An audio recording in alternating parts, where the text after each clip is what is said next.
Bonjour et bienvenue. Aujourd'hui est un épisode un peu particulier parce qu'il ouvre une nouvelle saison de ce podcast. La saison précédente était consacrée aux relations à travers le design humain. Nous avons exploré les différents types, les mécanismes relationnels, les conditionnements, les façons dont nous entrons en lien avec les autres. Et puis, au fil des mois, quelque chose a bougé en moi. Ou peut-être, devrais-je dire, quelque chose s'est approfondi. J'ai réalisé que ce que je cherchais à transmettre ne se limitait pas au design humain. Le design humain reste une porte essentielle sur mon chemin. Il m'a offert une compréhension précieuse de moi-même. Il m'a aidé à mettre des mots sur ce que je vivais depuis toujours. Mais avec le temps, j'ai compris qu'une carte n'est pas le territoire. Et que l'on peut très bien connaître son type, son profil, ses centres et même ses portes, sans pour autant se sentir vivant. Alors aujourd'hui, j'ai envie d'ouvrir avec vous une nouvelle exploration, une exploration que j'ai choisi d'appeler « Revenir au vivant ».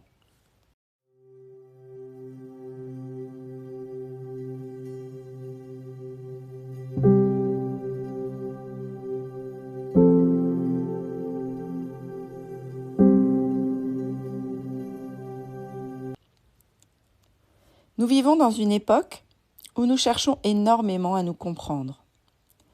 Nous faisons des formations, nous lisons des livres, nous explorons des systèmes, nous accumulons des connaissances, et tout cela à sa place. Mais parfois, sans nous en rendre compte, nous remplaçons une prison par une autre. Nous quittons les injonctions du monde extérieur pour entrer dans une quête permanente d'explications. Qui suis-je ? Pourquoi suis-je ainsi ? Quelle est ma mission ? Quelle est ma blessure ? Quelle est ma porte ? Quel est mon profil ? Et pendant que nous cherchons des réponses, nous oublions parfois d'écouter le vent, de sentir notre respiration, d'observer les rythmes de notre corps, de regarder les saisons changer. En somme, nous oublions de vivre. Quand j'ai rencontré le design humain, ce n'est pas parce que j'en comprenais tous les mécanismes. D'ailleurs, je n'avais probablement pas compris grand-chose à ce moment-là. Mais il y avait quelque chose qui m'appelait, quelque chose de profondément vibratoire. Avec le recul, je crois que ça venait de ma nature de réflecteur. Depuis toujours, je perçois beaucoup de choses chez les autres. Je ressens leur fonctionnement, leur potentiel, leur zone de tension, leur manière d'être au monde. Mais pendant longtemps, il m'a manqué un langage pour expliquer ce que je percevais. Je sentais, je savais, mais je ne savais pas toujours comment transmettre ce savoir. Le design humain m'a offert cette langue. Il m'a donné des mots pour décrire ce que je percevais déjà. Il m'a permis de traduire l'invisible. Aujourd'hui, lorsque j'accompagne quelqu'un, je peux mettre en lumière ce que je ressens énergétiquement de cette personne et lui offrir des repères concrets pour comprendre ce qui se joue en elle. C'est sans doute l'un des plus beaux cadeaux que cet outil m'a apporté. Mais il m'a également beaucoup apporté sur le plan personnel. En tant que réflecteur, comprendre mes centres blancs a été une révélation. J'ai commencé à comprendre pourquoi certaines émotions semblaient me traverser, pourquoi certaines peurs apparaissaient sans m'appartenir, pourquoi certains états semblaient parfois s'installer alors qu'ils n'étaient pas les miens. J'ai appris que je pouvais accueillir ces informations sans les retenir, les laisser me traverser sans les porter, les observer sans m'y identifier. Et cela a profondément transformé ma manière d'habiter mon énergie. Et puis, il y a une autre raison pour laquelle j'aime profondément le design humain, c'est qu'au fond, il est incroyablement vivant. Il ne nous demande pas de devenir quelqu'un d'autre. Il ne nous demande pas de nous corriger. Il ne nous demande pas de nous améliorer. Il nous invite à reconnaître notre nature, à comprendre notre fonctionnement, à honorer ce que nous sommes déjà. Plus j'avance, plus je vois le design humain comme une invitation à cesser de lutter contre soi-même, à arrêter de vouloir entrer dans un moule, à retrouver sa place naturelle dans le grand mouvement du vivant. Et c'est peut-être pour cela qu'il continue à m'accompagner aujourd'hui. Parce qu'au-delà du système, des portes ou des centres, il me rappelle quelque chose d'essentiel. Le vivant ne cherche pas à devenir autre chose que lui-même. Et c'est là que j'ai commencé à me poser une question. Une question qui m'accompagne encore aujourd'hui. À quel moment la quête de connaissance devient une façon de rester à distance de la vie ? Nous vivons dans une époque où nous cherchons beaucoup à comprendre. Nous voulons comprendre nos blessures, comprendre nos schémas, comprendre notre fonctionnement, comprendre notre mission. Et je comprends cela, parce que moi aussi j'ai cherché à comprendre.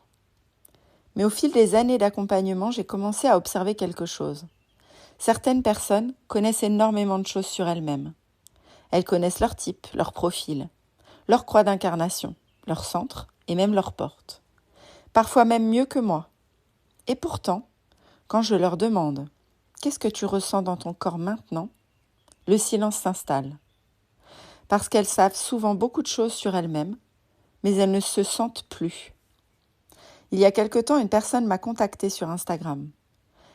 Elle avait été formée au design humain. Elle me demandait comment j'utilisais concrètement le design humain dans mes accompagnements. Je lui ai répondu par un message vocal. Je lui ai expliqué comment j'accompagne les personnes à rencontrer leur autorité dans leur corps. Comment un générateur peut sentir un oui ou un non sacral en lui. Comment une personne émotionnelle peut attendre et reconnaître sa vague. Comment un projecteur splénique peut commencer à distinguer l'intuition subtile qui apparaît dans l'instant. Comment chaque autorité peut devenir une expérience vécue plutôt qu'un concept.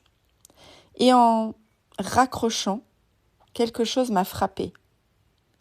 Cette personne avait reçu toute une formation. Elle connaissait le système, mais elle ne savait pas comment le faire vivre. Elle ne savait pas comment le faire descendre dans le corps, comment le rendre concret, comment l'incarner. Et je crois que cela résume quelque chose de beaucoup plus vaste que le design humain. Nous sommes devenus très bons pour accumuler des connaissances, mais parfois, nous avons oublié comment les vivre. Nous savons que nous devons écouter notre corps, mais l'écoutons-nous réellement ? Nous savons que nous devons respecter notre rythme, mais savons-nous encore le sentir ? Nous savons que nous avons une autorité intérieure, mais savons-nous reconnaître sa voix lorsqu'elle se manifeste ? Alors peu à peu, j'ai commencé à comprendre quelque chose. Le problème n'est pas le manque de connaissances. Le problème est parfois l'excès de connaissances sans expérience. Parce qu'à force de vouloir comprendre la vie, nous avons fini par nous éloigner d'elle. Et c'est là que le vivant revient nous chercher. À travers le corps, à travers les sensations, à travers les émotions, à travers les cycles, à travers tout ce qui ne se comprend pas complètement, mais qui se vit. Et peut-être que la véritable sagesse n'est pas de tout savoir sur soi. Peut-être que la véritable sagesse est de redevenir capable de sentir. Cela me fait penser à une situation que je rencontre très souvent dans mes accompagnements. Des personnes arrivent avec une décision à prendre. Parfois, ça fait plusieurs jours, plusieurs semaines ou plusieurs mois. Elles ont retourné la situation dans tous les sens. Elles ont fait des listes, elles ont pesé le pour, le contre, demandé des avis, réfléchi encore et encore, et encore. Et plus elles réfléchissent, plus elles se sentent perdues. Ce qui est souvent frappant pour moi, c'est qu'en les écoutant parler, je perçois très rapidement la direction qui semble vivante pour elles. Je l'entends dans leurs mots, je le sens dans leur énergie.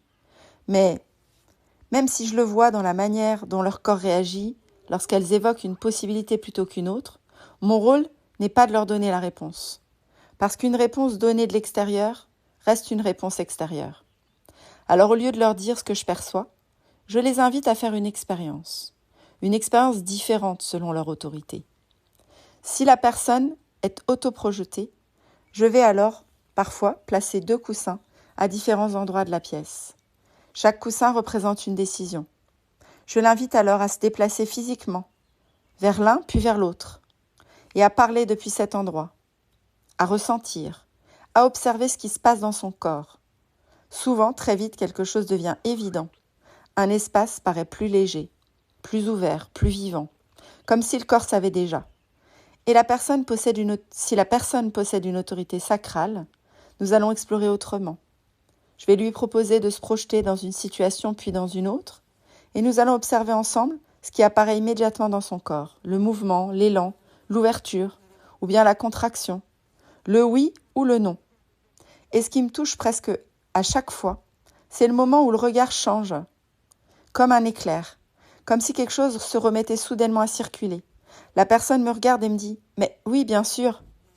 Ou parfois « En fait, je le savais déjà !» Et souvent, une autre phrase arrive. « Comment ai-je pu réfléchir aussi longtemps alors que c'était si évident ?» Et la réponse est simple. Parce qu'elle avait cherché dans sa tête une réponse qui se trouvait déjà dans son vivant. Elle cherchait à comprendre, alors que son corps savait. Elle cherchait une certitude mentale, alors qu'une intelligence plus profonde attendait simplement d'être écoutée. À chaque fois que cela se produit, je suis émerveillée. Parce que c'est pas moi qui donne la réponse. J'ai rien apporté, j'ai rien ajouté.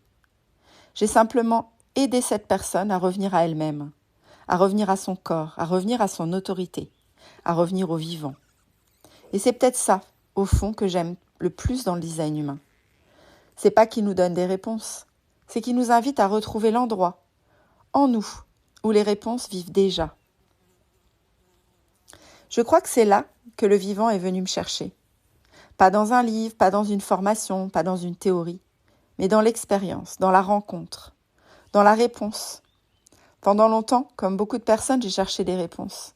J'ai cherché à comprendre, à mettre du sens, à relier les choses. Et puis progressivement, quelque chose a commencé à changer. J'ai commencé à passer plus de temps dehors, à observer les saisons, à écouter les arbres, à sentir les plantes, à prêter attention au rythme du vivant. Et j'ai réalisé quelque chose de très simple. Le vivant ne fonctionne pas comme nous. Il ne se presse pas. Il ne s'inquiète pas du lendemain. Il ne cherche pas à savoir où il sera dans 5 ans. Il suit son mouvement. Une graine ne doute pas de sa capacité à devenir un arbre. Elle s'enracine, puis elle pousse. Et enfin elle fleurit. Et lorsqu'arrive l'hiver, elle ne résiste pas. Elle entre dans le repos. Et cela m'a profondément interrogée. Parce que nous faisons souvent exactement l'inverse. Nous voulons fleurir au cœur de l'hiver. Nous voulons accélérer lorsque notre corps demande du repos. Et nous voulons savoir alors que la vie nous demande simplement de traverser. Nous voulons contrôler alors que tout nous invite à faire confiance. Je crois que c'est ça que le vivant m'a appris, faire confiance. Faire confiance au cycle, faire confiance au temps. Faire confiance à ce qui est en train de se transformer, même lorsque je ne le comprends pas encore. Lorsque j'observe la nature aujourd'hui, je n'y vois plus seulement un décor. J'y vois une enseignante. Chaque saison me rappelle une partie de moi. L'hiver me parle de retrait. Le printemps me parle d'élan. L'été me parle de rayonnement.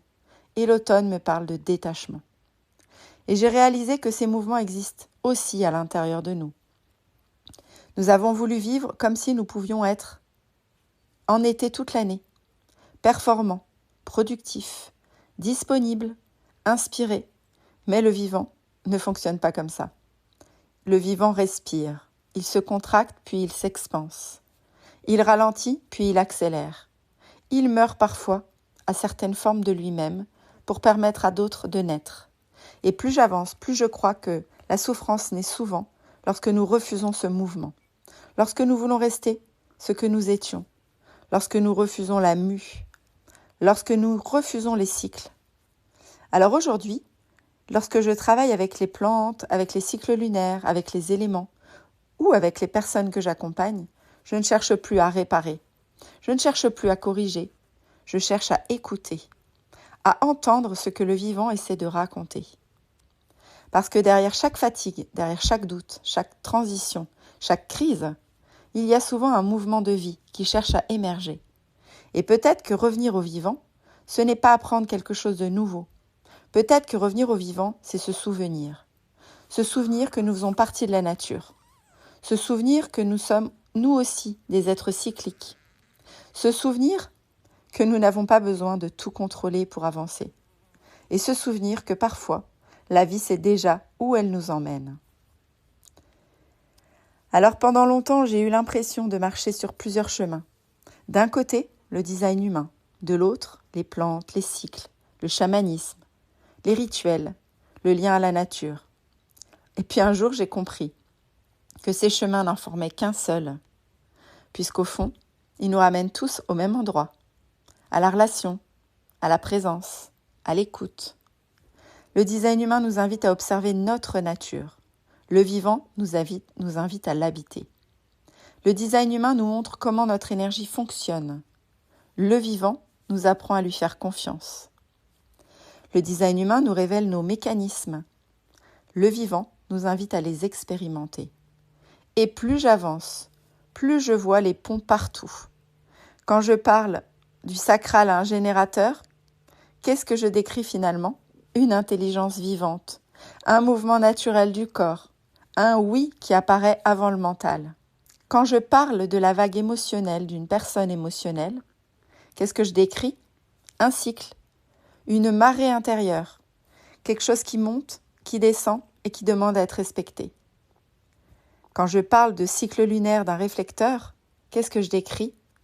Une personne dont le rythme naturel est directement lié au mouvement du ciel.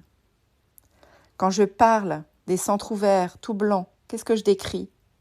Notre capacité à entrer en relation avec le monde, à être traversé, à être influencé, à apprendre à discerner ce qui nous appartient et ce qui ne nous appartient pas. Finalement, le design humain ne parle pas seulement de nous. Il parle de notre place dans un ensemble bien plus vaste. Et c'est précisément ce que le vivant m'enseigne chaque jour. Nous ne sommes pas séparés. Nous faisons partie d'un tout. Nous respirons le même air que les arbres. Nous sommes composés des mêmes éléments que la terre. Nous sommes traversés par les mêmes cycles que les saisons. Nous sommes faits du même vivant. C'est pour cela qu'aujourd'hui, je ne peux plus séparer mes enseignements. Le design humain me permet de comprendre la forme particulière que prend le vivant à travers chaque être humain. Le vivant me rappelle. Alors peut-être que la question n'est plus qui je suis. Peut-être que nous avons déjà passé beaucoup de temps à essayer de répondre à cette question. Peut-être même que nous avons accumulé beaucoup de connaissances sur nous-mêmes, des outils, des lectures, des compréhensions, des explications.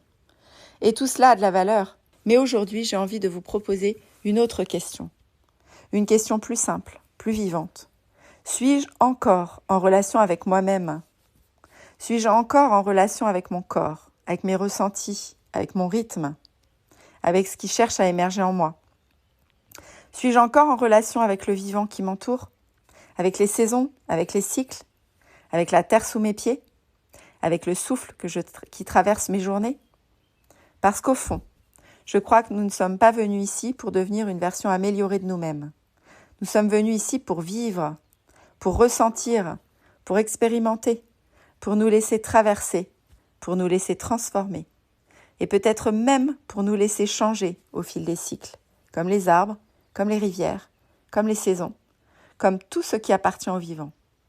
Alors pour cette nouvelle saison du podcast, c'est le chemin que je vous propose d'explorer avec moi.